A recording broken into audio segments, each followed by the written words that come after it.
مرد کی عظمت کی داستان ہو یا کسی قوم کی آزادی کا افسانہ لہو رنگ، سب کے پس پردہ اثار و قربانی کی داستانیں ہو چکا نظر آتی ہیں صدر علی وقار۔ پھر یہ بھی ایک حقیقت ہے کہ وطن کی محبت انسان کے خون میں شامل ہے، اور جب بھی وطن کے لیے خون دینے کی ضرورت پیش آتی ہے تو ایک غیور انسان عروس وطن کو اپنے لہو کی صورت میں رنگ حنا دیتا ہے۔ سو تاریخ شاہد ہے کہ جب مسلمانان بر صغیر پر کٹھن وقت آتا ہے، برطانوی سامراج ارض ہندوستان پر ناپاک عزائم اور فاسد ارادوں سے اترتا ہے، غیرت مسلم کو للکارتا ہے، جذبہ ایمانی سے ٹکراتا ہے، تو کئی غیور مسلم جذبہ ایمانی سے معمور اور شوق شہادت سے مخمور سربکف ہو کر میدان کارزار میں رسم شبیری ادا کرنے نکل آتے ہیں، اور نعرے نمرود کو سامنے دیکھ کر بھی بے خطر کود پڑتے ہیں کہ باطل سے دبنے والے اے آسماں نہیں ہم، سو بار کر چکا ہے تو امتحان ہمارا، سو بار کر چکا ہے تو امتحان ہمارا۔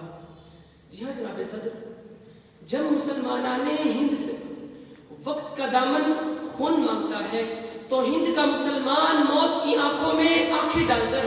اپنے لہو سے اپنی تقدیر خود لکھنے کا فیصلہ کرتا ہے۔ وہ کبھی سید احمد شہید کی شکل میں خاک ہند کو اپنے لہو سے سیراب کرتا ہے، تو کبھی سید اسماعیل شہید کی شکل میں بالاکوٹ کے میدانوں کو اپنے لہو سے رنگ دیتا ہے، کبھی اس کی صدائے تکبیر شاملی کے میدانوں میں سنائی دیتی ہے،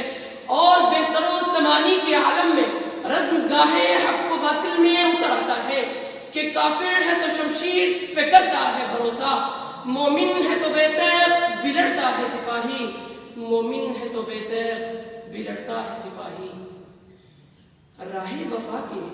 انہی شہیدوں کے لہو کی حرارت آگے چل کر تحریک پاکستان کی شکل اختیار کر لیتی ہے، اور پھر راس کماری کی ترائیوں سے لے کر خیبر کی بلندیوں تک فرزندان اسلام کلمہ طیبہ کی نورانی چھاؤں میں میدان عمل میں اتر کر خون کے آخری قطرے تک جد و جہد آزادی کی قسم کھاتے ہیں۔ یہ انہی سرفروشان ملت کے نذرانہ لہو کا صلہ تھا کہ 14 اگست 1947 کی صبح افق پر طلوع ہونے والا سورج ایک آزاد مملکت پاکستان کی نوید سنا رہا تھا۔ انگریز کا اقتدار حرف غلط کی طرح مٹ چکا تھا، ہندو سامراج اپنے زخم چاٹ رہا تھا، اور شہیدان وطن کی روحیں کیف و سرور کے عالم میں زمزمہ پرداز تھی کہ اے عرض پاک تیری حرمت پہ کٹ مرے ہم، ہے خون تیری رگوں میں اب تک رواں ہمارا، ہے خون تیری رگوں میں اب تک رواں ہمارا۔ آپ کی سماعتوں کا شکریہ۔